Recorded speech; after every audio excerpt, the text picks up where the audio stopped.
नमस्कार दोस्तों, कलयुग के चमत्कार संतों की वाणी में आप सबका स्वागत है। दोस्तों, आपको हमारी चैनल पर चल रही कथाएं, कहानियाँ कैसी लग रही हैं, कृपया कमेंट बॉक्स में अवश्य बताया करें। इससे हमें प्रेरणा मिलती है और अगर आपका कोई सुझाव भी हो तो भी हमें बताइए ताकि हम इसमें सुधार लाने की कोशिश करें। आज हम फागुन मास में, जो कि पवित्र मास है, भोलेनाथ का नाम लिया जाता है, महाशिवरात्रि पर्व आता है, भगवान कृष्ण और माँ राधा रानी के नाम से होली खेली जाती है। तो रंगों की इस बहार में, फागुन के इस पवित्र माह में आज हम एक और कहानी सुनेंगे जिससे भोलेनाथ की दयालुता और कृपालुता का हमें पता चलता है कि वे कैसे अपने भक्तों पर दया करते हैं। कहानी सुनने से पहले मेरे चैनल को सब्सक्राइब कर लें अगर आप यहाँ पर नए हैं, तो बेल आइकन दबा लें ताकि हर आने वाली वीडियो की नोटिफिकेशन आपको मिलती रहे। बहुत पुराने समय की बात है। एक गांव में एक दंपति रहता था जिनके एक छोटी पुत्री थी और वह पूरा परिवार शिव भगत था। माता पिता भी भगवान शिव की पूजा अर्चना करते थे और जब बेटी ने भी होश संभाला, उसका नाम कल्याणी था। कल्याणी ने भी भगवान की, भोलेनाथ की और माँ पार्वती की पूजा अर्चना करनी शुरू कर दी। कल्याणी 5 साल की थी तब उसके माता पिता के मन में विचार आया कि हमें एक पुत्र भी होना चाहिए। तो उन्होंने भोलेनाथ से प्रार्थना की कि वे उन्हें पुत्र दें ताकि उनका आगे का परिवार और बढ़ सके, उनका वंश आगे चल सके। उस समय गांव में कथा करने के लिए साधु महात्मा आते थे। इसी प्रकार इनके गांव में भी एक साधु महात्मा आए तो उन पति पत्नी ने साधु महात्मा से अपनी इच्छा जाहिर की। तब उस साधु महात्मा ने उनसे कहा कि आप भगवान भोलेनाथ के 5 सोमवार के व्रत रखो और इसे पुत्र की कामना से रखना और भगवान तुम्हारी इच्छा जरूर पूरी करेंगे। उन दोनों पति पत्नी ने 5 सोमवार के व्रत रखे और भोलेनाथ ने कृपा की, उनके घर पुत्र हुआ। पुत्र होने पर, भाई होने पर कल्याणी भगवान भोलेनाथ की कृपा को मानते हुए उनके प्रति और समर्पित होती गई। वह सारा दिन भगवान की पूजा अर्चना में लगी रहती। स्कूल जाने से पहले भी मंदिर जाती, स्कूल जाने के बाद का जितना वक्त था वह मंदिर में बिताती। वह घर बुलाने पर ही घर में आती थी, नहीं तो मंदिर में ही वहाँ पर सेवा सुरक्षा करती रहती। जब वह 14 साल की हो गई तो उसके माँ बाप ने उसका विवाह कर दिया और वह ससुराल में आ गई। साल बीतने पर उसके पुत्र हुआ और 20 साल की उम्र में उसका पति एक अज्ञात बीमारी से ग्रसित होकर भगवान को प्यारा हो गया। कल्याणी पर तो जैसे दुखों का भार टूट पड़ा। बेटा छोटा था और उसकी उम्र भी बहुत कम थी, लेकिन फिर भी उसने भगवान भोलेनाथ को कुछ ना कहा और उनकी पूजा अर्चना करती रही। मेहनत मजदूरी करके उसने अपने बेटे को पाला। उसने अपने बेटे का नाम भोला रखा था। उसने अपने बेटे का नाम विजय रखा था। वह विजय को मेहनत करके पढ़ाती और जब विजय बड़ा हो गया तो उसने विजय की शादी कर दी। बहू घर में आ गई, लेकिन कल्याणी पहले की तरह ही भगवान की पूजा अर्चना में लगी रहती और बहू के आने के बाद तो वह और ज़्यादा भगवान के मंदिर में समय बिताती, जिसे देखकर बहू खींचती। और उसने एक दिन विजय को सारी बात बताई कि तुम्हारी माँ घर का कोई काम नहीं करती और हर समय मंदिर में ही बैठी रहती है, ये तो कोई अच्छी बात नहीं है ना। तब विजय ने अपनी माँ से कहा कि माँ, आज से तुम घर पर ही रहा करो, तुम्हारे भोलेनाथ ने तुम्हें दिया ही क्या है। तुम पिताजी के जाने के बाद तुमने ही मुझे मेहनत करके पाला है और अब जो कुछ भी हूँ मैं अपनी मेहनत के बल पर हूँ और तुम्हारे आशीर्वाद से हूँ। अब तुम घर का काम किया करो और मंदिर जाने की तुम्हें कोई ज़रूरत नहीं है। ये सब बातें सुनकर कल्याणी की आंखों में आंसू आ गए उसने तो ये कभी सोचा भी नहीं था कि उसका अपना पुत्र और बहू उसे भगवान भोलेनाथ के बारे में खड़ी खोटी सुनाएंगे। उसका मन बहुत ही दुखी हुआ। उस रात उसने सोचते हुए एक फैसला लिया। उसने एक कागज़ पर लिखा कि बेटे, मैं घर छोड़कर जा रही हूँ और मैं घर तभी वापस आऊँगी कि जब मुझे महादेव और माँ पार्वती दर्शन देंगे, नहीं तो मैं घर पर नहीं आऊँगी। और अगर मैं घर ना आई तो तुम समझ लेना कि हमारा इतना ही साथ था और मेरे लिए दुखी मत होना। कागज़ पर लिखकर वह सुबह जल्दी ही घर से निकल पड़ी। उसने 2 जोड़ी कपड़े अपने साथ रखे और घर से चल पड़ी। चलते चलते बहुत दूर तक वह भूखी प्यासी चल रही थी, क्योंकि उस दिन महाशिवरात्रि का व्रत था और उसने व्रत रखा था। सारा दिन वह मन ही मन भगवान महादेव की बातों को, उनकी स्तुति को गाते हुए, उनके भजन गाते हुए चलती जा रही थी। रास्ते में उसने कुछ भी ना खाया। रात पड़ी तो जंगल आ गया। ऊपर से जंगल में अंदर आते ही उसे जंगली जानवरों की आवाज़ें सुनाई देने लगी। क्योंकि कल्याणी का मन पवित्र था तो उसने सोचा कि कोई बात नहीं, अगर मेरी मौत इन जानवरों के हाथ में लिखी होगी तो कम से कम इनका पेट ही मेरे को खाकर भर जाएगा और मेरा जीना भी सफल हो जाएगा। लेकिन उसे क्या पता था कि उसकी सारी जीवन की गाथा को भगवान भोलेनाथ देख रहे थे।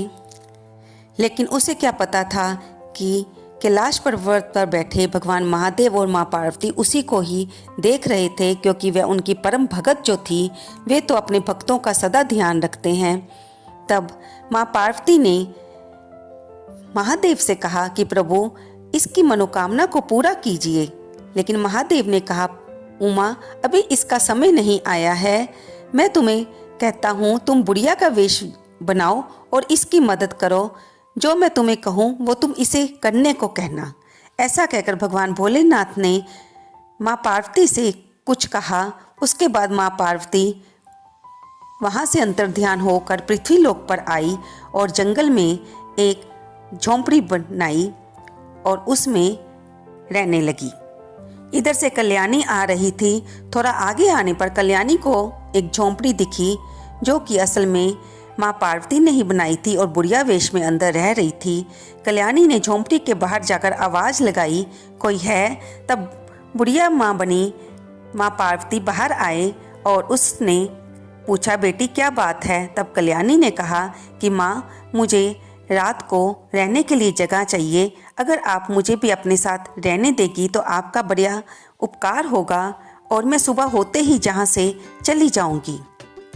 तब बुढ़िया माँ ने कहा कि हाँ बेटी, अंदर आ जाओ, मैं अकेली ही रहती हूँ, तुम मेरे पास रह सकती हो। कल्याणी अंदर आ गई। पूरा शिवरात्रि के दिन व्रत रखने के कारण उसने अभी तक कुछ ना खाया था। तब बुढ़िया ने कहा कि मेरा भी शिवरात्रि का व्रत है, हम दोनों इकट्ठे ही थोड़ा फल खा लेती हैं। उन दोनों ने फल खाया, पानी पिया, फिर महादेव की बातें करते करते वे दोनों सो गई। सुबह उठी तो कल्याणी ने बुढ़िया माँ से कहा कि माँ, अब मैं चलती हूँ, आपका बहुत बहुत शुक्रिया। तब बुढ़िया माँ ने कहा, बेटी तुझे कहाँ जाना है? तुम किसको मिलने जा रही हो? तो कल्याणी ने कहा कि मैं अपने घर से महादेव को पाने के लिए, उनके दर्शन पाने के लिए निकली हूँ। फिर उसने ऐसा कहते हुए अपने घर की सारी आप बीती बुढ़िया माँ को सुनाई। तब बुढ़िया माँ ने कहा, बेटे मेरी भी यही इच्छा है कि मैं भगवान की दर्शन करूँ, इसलिए तू भी यहाँ रह और मैं भी, हम दोनों मिलकर भगवान की पूजा पाठ करेंगे और उनकी स्तुति करेंगे। मुझे एक साधु ने बताया था कि 5 सोमवार के व्रत रखो और फिर तुम्हारी मनोकामना पूरी होगी। मैं भी अकेली यहाँ रहती हूँ, तो हम दोनों मिलकर ही क्यों ना व्रत रख लें। कल्याणी को बुढ़िया माँ की बात जच गई और उसने वहीं पर रहने की सोची। अब दोनों मिलकर भगवान महादेव की पूजा अर्चना स्तुति करती और सारा दिन उनकी बातें कहते सुनते हुए बिताती। और जब सोमवार का दिन आता वे दोनों व्रत रखती। 5वें सोमवार जब कल्याणी उठी तो उसने देखा कि बुढ़िया माँ सोई हुई थी। उसने बाहर आकर पास के ही झरने में आकर नहाई, वहाँ पर पूजा अर्चना की और वापस आई। और जब वापस आई तो बुढ़िया माँ की तरफ देखकर वह सोचने लगी कि ये कहीं से भी बुढ़िया नहीं लगती।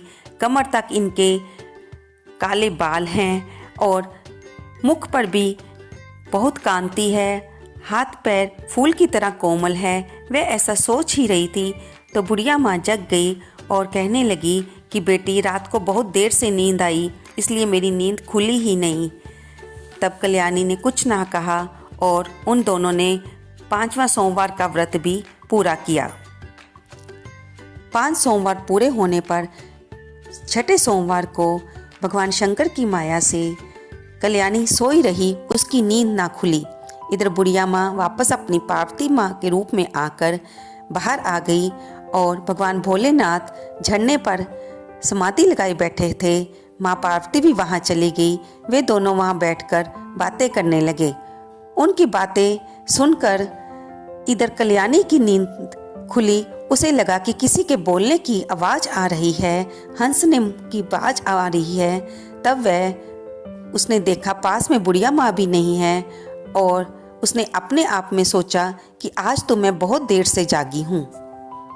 सोचते सोचते वह बाहर आ गई और नहाने के लिए झरने की ओर बढ़ी तो वहाँ उसने देखा कि माँ पार्वती भोला संग बैठी हुई हैं। उसने जाते ही उन्हें प्रणाम किया और उसके आंखों से प्रेम की अश्रुधारा बहने लगी और वह अपनी आंसुओं से भगवान महादेव के और माँ पार्वती के चरण धोने लगी। तब महादेव ने कहा, पुत्री उठो, आज तुम्हारी मनोकामना को मैंने पूरा किया है जिसे तुम मन में धार कर आई थी। तब कल्याणी बोली, प्रभु, मेरे मन में तो सारी जिंदगी आपके प्रति पूजा अर्चना करते हुए कुछ भी मांगने की इच्छा नहीं आई, लेकिन जब मेरे बेटा बहू ने मुझे कहा कि मेरी पूजा करना व्यर्थ है, तब मेरे मन में ये बात आई कि मैं आपके दर्शन करूं। आपने मुझ पर दर्शन देकर मुझ पर बहुत कृपा की, लेकिन मेरे साथ जो बुढ़िया माँ रहती थी, आप उनको भी दर्शन दीजिए, उन्होंने भी आपके व्रत रखे हैं। ऐसा सुनकर माँ पार्वती जोर जोर से हंसने लगी। तब उन्होंने कहा कि बेटी, मैं ही वो बुढ़िया बनी थी। स्वामी ने मुझे यहाँ पर तुम्हारी मदद करने भेजा था, क्योंकि ये जंगल था और तुम अकेली कहाँ जाती।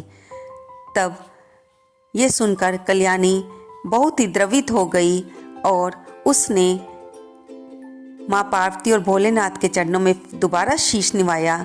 तब महादेव ने कहा, पुत्री, तुम्हारी क्या इच्छा है, मैं उसे जरूर पूरी करूँगा। तब कल्याणी ने कहा कि प्रभु, मेरी अपनी अब कोई इच्छा नहीं है। अगर हो सके तो मेरे बेटे विजय और बहू को सद्बुद्धि दो और उन्हें भी आप अपनी पूजा करने के लिए प्रेरित करो ताकि वे भी आपके भगत बने। महादेव ने ऐसा सुनकर कहा कि ऐसा ही होगा। तब उन्होंने कहा कि कल्याणी, अब अपनी आंखें बंद करो और थोड़ी देर बाद खोलना। कल्याणी ने अपनी आंखें बंद की और जब उसने अपनी आंखें खोली तो वह अपने घर के दरवाजे के सामने खड़ी थी।